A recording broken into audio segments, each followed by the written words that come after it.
Hello दोस्तों। तो कैसे हैं आप लोग? उम्मीद करता हूँ अच्छे होंगे। मैं भी बहुत अच्छा हूँ। तो हम लोग क्लास 11th का गणित पढ़ रहे हैं और जैसा कि आपको पता है कि पिछली क्लास में हम लोगों ने चैप्टर नंबर 5 कंप्लीट कर लिया है। तो यदि आपसे उसमें से कुछ सवाल नहीं भी बनते हैं तो आप चिंता मत कीजिए, लेक्चर्स को देखिए, आपसे आराम से सवाल बन जाएंगे। ध्यान से बस देखना है आपको लेक्चर्स को, जो मैंने एग्जांपल्स करवाए हैं, जो मैंने सवाल करवाए हैं, उन्हीं को बस आपको फॉलो करना है और उनसे ही जितने भी बड़े बड़े क्वेश्चन या जो भी हैं सब उन्हीं से बन जाएंगे। टेंशन लेने वाली बात नहीं, बस आपको उन्हें ध्यान से देखना पड़ेगा। तो आज हम अगले बढ़ते हैं और आज हम एक नया टॉपिक स्टार्ट करते हैं, क्रमचय और संचय। और देखिए ये बड़ा इम्पोर्टेंट चैप्टर है। ये काफ़ी बच्चों को समझ में भी नहीं आता है कि क्या चल रहा है क्या नहीं चल रहा है। बट आप शुरू से अगर लेक्चर देखेंगे, शुरू से आपको सब कुछ समझ में आएगा। ठीक है, बस आपको ध्यान ध्यान से जो जो मैं बताता हूँ बस वो आपको फॉलो करना है, ज़्यादा कुछ नहीं। राइट। देखिए सबसे पहले क्रमचय संचय में हम बात करते हैं, एक टर्म आता है फैक्टोरियल। ठीक है, जिसे हिंदी में बोलते हैं किरम गुणित, किरम गुणित संकेतन। ठीक है, हिंदी इंग्लिश में इसे बोलते हैं फैक्टोरियल, हिंदी में इसे बोलते हैं फैक्टोरियल, फैक्टोरियल नोटेशन। ठीक है, बस आप ध्यान से समझिएगा कि मैं क्या बोल रहा हूँ, क्या बोलना चाह रहा हूँ, क्या आपको सिखाना चाह रहा हूँ। फैक्टोरियल का देखो मतलब क्या होता है, कैसे करके ये कई कई बच्चों को तो यही समझ में नहीं आता कि ये चल क्या रहा है, ये क्या होता है। ठीक है, तो टेंशन लेने वाली बात नहीं। मैं सबसे पहले एग्जाम्पल से शुरू करता हूँ। देखो इसका जो इसको नोटेशन करने का तरीका है, जैसे मैंने सपोज़ 5 लिख दिया। अब 5 को मुझे कोई बोले फैक्टोरियल 5 यानी क्रम गुणित 5। अब हिंदी में बार बार तो बोलोगे नहीं, सीधी सी बात है। इंग्लिश में ज़्यादा बढ़िया रहता है फैक्टोरियल। तो फैक्टोरियल एक तो हम ऐसे लिख सकते हैं इसको एल, इस मतलब आप मान सकते हैं इसको, इसको एल है, ये एल नोटेशन में बंद कर दो। ये फैक्टोरियल 5 लिखा हुआ है। क्या लिखा हुआ है? फैक्टोरियल 5। ठीक है, फैक्टोरियल 5। या इसे आप ऐसा भी लिख सकते हैं 5 और ये ऐसे करके, ये भी इसका एक नोटेशन होता है, इसका भी मतलब फैक्टोरियल 5 ही है। तो आप ध्यान रखना, हम इसको ज़्यादा यूज़ करेंगे, इसको बहुत कम यूज़ करेंगे। कहीं कहीं पर इसको भी यूज़ कर लेंगे, कुछ मुझे ये ज़्यादा सही लगता है तो मैं इसको यूज़ करता हूँ। तो फैक्टोरियल 5 इसका मतलब ये लिखा हुआ है फैक्टोरियल 5। तो ये तो हो गया तुम्हारा फैक्टोरियल को किस प्रकार से लिखा जाता है। ये कोई भी नंबर हुआ, जैसे मैंने लिख दिया 6 फैक्टोरियल तो मैं इसे ऐसे लिख दूंगा, 7 फैक्टोरियल तो इसे ऐसे लिख दूंगा, 10 फैक्टोरियल तो इसे ऐसे लिख दूंगा। ठीक है, 2 नंबर आ जाए तो ब्रैकेट बंद कर देना। मैंने लिख दिया कि 4 माइनस 5, 5 माइनस 4, इसको मैंने ऐसे लिख दिया फैक्टोरियल में। राइट, तो इसको हम ये लिखने का तरीका होता है हमारा। अब इसको निकाला कैसे जाता है, इसका मतलब क्या होता है, क्यों इसको यूज़ करते हैं। देखो सबसे अच्छी बात है कि अब इसको सीखेंगे हम। तो जैसे मैंने कहा कि फैक्टोरियल 5 का मान निकाल के बताओ, 5 फैक्टोरियल का मान निकाल के बताओ क्या होगा। ठीक है, 5 फैक्टोरियल का मान निकाल के बताओ क्या होगा। तो आपको कुछ नहीं करना, देखो आपको क्या करना है, 5 से और 1 तक, 5 से 1 तक आपको गिनती कर लेना है। तो 5 के बाद कौन सी है, 5 से पहले कौन सी आती है, 4, फिर आती है 3, फिर आती है 2, फिर आती है 1, और इन सभी का गुणा कर देना है। बस ये आपका आंसर हो गया। तो कितना आएगा, देखो 5 चौक 20 तियाँ, 20 तियाँ कितने होते हैं, 60, 60 दूनी 120, तो इसका 120 आंसर आ गया। बस सिंपल। समझ में आया फैक्टोरियल का मान कैसे निकालते हैं। जो भी नंबर दिया 1 तक ले जाओ, उसको कहाँ तक ले जाना है, 1 तक, नेगेटिव तक नहीं जाएगा, ऋणात्मक या 0 तक नहीं जाएगा, 1 तक जाएगा। ध्यान रखना, जो भी नंबर है 1 तक ले जाओ, बस आंसर आपका। जैसे मुझे 4 फैक्टोरियल का मान निकालना है तो क्या आएगा, देखो कहाँ तक ले जाना है, 4 तक, 4 गुणे 3 गुणे 2 गुणे 1, तो कितना आ गया, 4 तियाँ 12, 12 दूनी 24, ये इसका आंसर आ गया। 3 का मुझे निकालना हो सपोज तो कितना होगा, 1 तक ले जाओ, 3 गुणे 2 गुणे 1, तो कितना आ गया, 6। 2 का निकालना हो तो 2 गुणे 1, तो आ गया तुम्हारा 2। मान लो 8 का निकालना है सपोज, 8 फैक्टोरियल का मान निकालना है तो कितना आएगा, 8 से लेकर 1 तक जाना है आपको, 8 और 8 के बाद कितना आता है, 7, बीच में कोई नंबर छोड़ना नहीं है, ध्यान रखना। 8 7 6 5 4 और 3 2 1, इन सब का गुणा कर देंगे, आपको आज जो भी मान आएगा वो फैक्टोरियल 8 का होगा। आपको 10 फैक्टोरियल निकालना हो तो कैसे करेंगे, 10 गुणे 9 गुणे ऐसे करके कहाँ तक जाना है, गुणे 1 तक।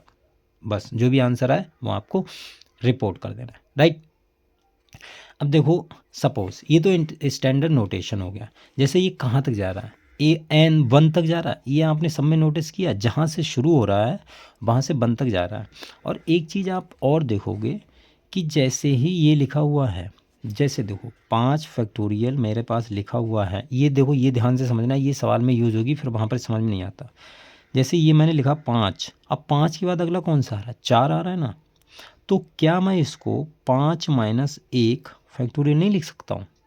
बोलो भाई, कौन सा नंबर आएगा, 4 ही तो आएगा।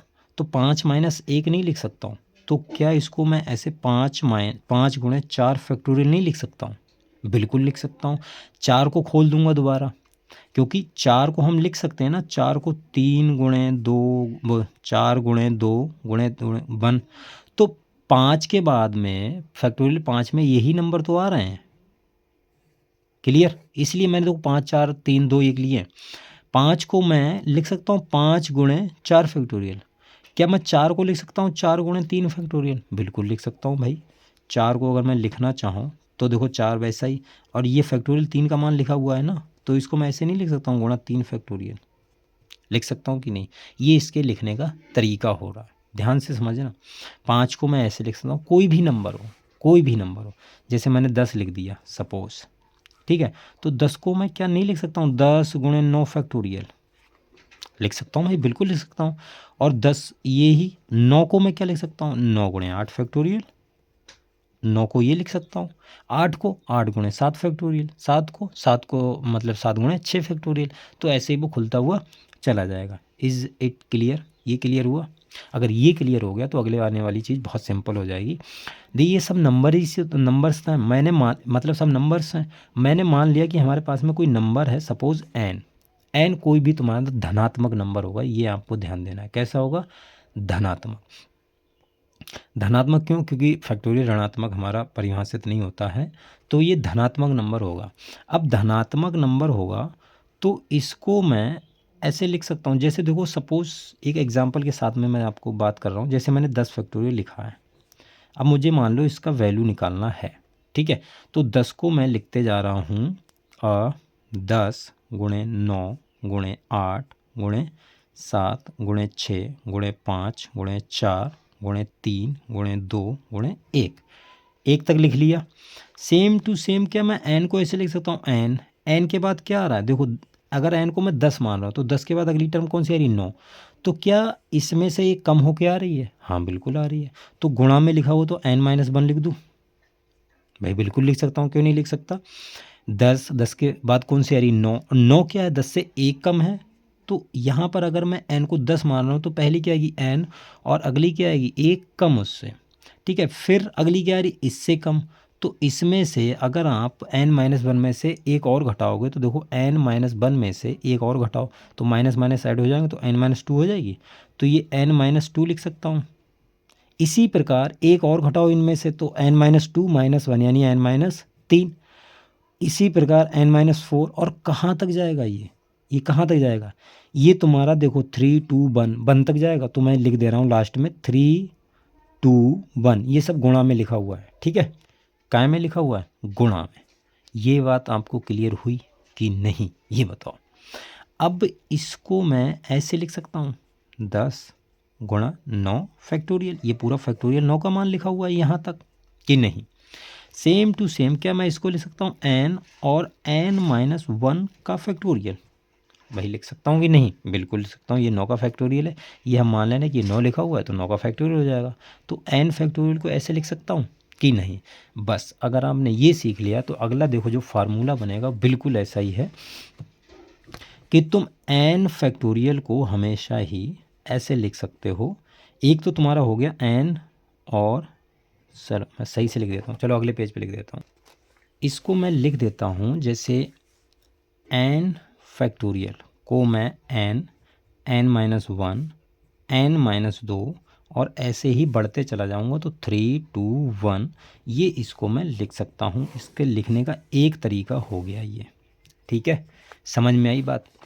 अच्छा दूसरा तरीका क्या हो सकता है, एन फैक्टोरियल को एन और एन माइनस वन फैक्टोरियल में लिख सकता हूँ। ये भी कोई दिक्कत वाली बात नहीं है, आराम से लिख सकते हैं, कोई दिक्कत नहीं है, राइट। चलो अब देखो एक चीज़ जो मैं आपको समझाना चाह रहा हूँ, जैसे अभी अगर आपने प्रायिकता नहीं पढ़ी है तो प्रायिकता पढ़ेंगे तो उसमें ज़्यादा अच्छे तरीके से बेटर फील होगा आपको कि कैसे करके हम ये चीज़ कर रहे हैं। जैसे अगर आपको सवाल करना है डायरेक्टली, ठीक है, डायरेक्टली सवाल करना, तो एक फार्मूला होता है, एक फार्मूला होता है NPR। अब देखो ये फार्मूला कहाँ से आया है, इसका प्रूफ अगर आप करोगे तो थोड़ा, अभी आपको 11th क्लास में हो तो अगर आपको बोर्ड के पर्पज़ से देखना है या आपको सीखने की मनसा, तो मैं बता दूंगा ये कहाँ से आया है, कैसे आया है। लेकिन अगर आपको भी जस्ट सवाल ही करने, एक्सरसाइज ही करने, कोर्स आपका पीछे, तो आप इसको बस याद कर लो कि NPR, और ध्यान रखना N हमेशा बड़ा होगा R से, ये चीज़ हमेशा आपको ध्यान रखनी, जो ऊपर वाला नंबर होगा वो नीचे वाले नंबर से हमेशा बड़ा होगा। तो ये खुलता कैसे, N फैक्टोरियल बटे N माइनस R फैक्टोरियल, ये सूत्र ऐसे खुलता है। ये तुम्हारा क्रमचय का सूत्र होता है, ठीक है, संचय का नहीं, क्रमचय का। तो NPR, P का मतलब होता है परम्यूटेशन, तो NPR जब लिखा हो तो हमेशा तुम ऐसे लिख सकते हो N factorial upon N minus one R factorial. अब ये फार्मूला कैसे आया है ये मैं ड्राइव करके किसी एक लेक्चर में आपको बता दूंगा कि ये कैसे आया, क्यों आया, थोड़ा डिटेल लेक्चर होगा वो, ठीक है। तो अगर, लेकिन वो आपको सीखने का पर्पज़ से बहुत अच्छा रहेगा। अब जैसे NPR है तो ये हमारा फार्मूला होगा। अभी मैंने फैक्टोरियल का यूज बताया है, जस्ट इसी मतलब इसी कॉन्सेप्ट को लगाकर हम बहुत सारे सवाल कर सकते हैं। जैसे एक मैं आपको एग्जांपल करवा दूं इसी पे, तो आपको ज़्यादा अच्छा लगेगा। जैसे मुझे 5P3 की वैल्यू निकालनी हो, सिंपल, अगर आपसे पूछ ले कि इसका मान निकाल के बताओ क्या होगा, तो आप निकाल सकते हो, बड़े आसानी से निकाल सकते हो। यहाँ चूंकि देखो n बराबर कितना दिया है 5 और r बराबर दिया है 3, तो मैंने आपको ये कंडीशन बताई थी कि ये हमेशा इससे बड़ा होना चाहिए, मतलब n जो है वो r से हमेशा ही बड़ा होगा, ये ध्यान रखना। तो 5P3 बराबर क्या लिख सकते हो, इसका फैक्टोरियल 5 फैक्टोरियल बटे, इसमें से ये घटा दो 5 माइनस 3 का फैक्टोरियल, तो क्या हो जाएगा, ऊपर 5 का फैक्टोरियल हम खोल सकते हैं, 5 गुणा 4 गुणा 3 गुणा 2 गुणा 1, और बटे ये हो गया 2 फैक्टोरियल, ठीक है। तो इसको हम ऐसे करके लिख सकते हैं। तो ये तुम्हारा आ गया 5 गुणा 4 गुणा 3 गुणा 2 गुणा 1, ये हो जाएगा 2 गुणा 1, ठीक है। तो ये इससे कैंसिल आउट हो गया, बचा कितना, 5 5 चौक 20 तियाँ 60, ये तुम्हारा आंसर बचा, ये तुम्हारा आंसर हो गया, बस क्लियर। ऐसे करके आपको जस्ट याद रखना है, कोई दिक्कत वाली बात नहीं है। अब देखो एक नोट करके मैं आपको बता दूं, ये कभी कभी देखो यूज़ हो जाता है कि जैसे आपसे कोई पूछ ले कि 0 फैक्टोरियल की वैल्यू कितनी होगी, कोई पूछ ले भाई कि 0 फैक्टोरियल की वैल्यू क्या होगी, कोई पूछ ले तो क्या दिक्कत है, तो आप इसको ऐसा लिख सकते हो 0 फैक्टोरियल। तो 0 फैक्टोरियल की वैल्यू हमेशा होती है, आपको ध्यान में रखना है कि 1।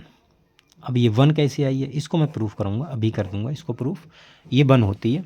अब आप इसको प्रूफ कैसे कर सकते हैं, जैसे हमारे पास में NPR है, NPR बराबर क्या है, N फैक्टोरियल बटे N माइनस R फैक्टोरियल, ठीक है, ये है। अब आपको 0 फैक्टोरियल कहीं ना कहीं बनाना है, तो देखो माइनस यहीं हो रहा है, यहीं बना सकते हैं, तो यहाँ पर मैं R बराबर N रख दूँ, लेट भाई R जो N बराबर हो सकता है, कोई दिक्कत नहीं है, ये दोनों बराबर हो सकते हैं, लेकिन ये वाली चीज़ बड़ी हमेशा इससे होगी, ठीक है, बराबर और बड़ी, ठीक है, ये वाली चीज़ कभी बड़ी नहीं हो सकती।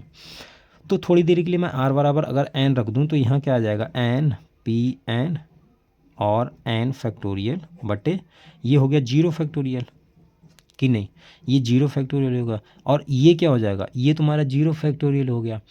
और NPN क्या है, NPN क्या लिखा हुआ है, ये कुछ नहीं लिखा हुआ, ये N फैक्टोरियल ही लिखा हुआ है, NPN N फैक्टोरियल ही होता है, और ये N फैक्टोरियल बटे 0 फैक्टोरियल बराबर 1, तो 1 से 1 मतलब सॉरी बराबर N फैक्टोरियल बटे 0 फैक्टोरियल, तो ये कट गया, तो ये सिंपल कितना हो गया, यहाँ से ये तो 1 बचा, 1/1/0 फैक्टोरियल, तो यहाँ से 0 फैक्टोरियल की वैल्यू आ गई 1, ठीक है। आप इसकी इधर गुणा कर दो, बाद में कितना बचा 1, तो ये ऐसे करके बनाइए, ठीक है। ये फार्मूला मैं आपको प्रूफ करके बताऊंगा कि कैसे करके आया है, लेकिन इसको आप थोड़ा सा जब सवाल कर लोगे और अच्छे से, तब आपको और अच्छे से क्लियर हो जाएगा कि क्यों आया है, कैसे करके आया है, राइट। तो आज देखो मैंने आपको फैक्टोरियल का फंडा समझाया, आई होप आपको क्लियर हो गया होगा बहुत अच्छी तरीके से। अगर नहीं हुआ है तो आप दोबारा देख लीजिए, और क्या कर सकते हैं। ठीक है, तो आज के लिए इतना रखते हैं, मिलते हैं अगली वीडियो में, तब तक के लिए बाय।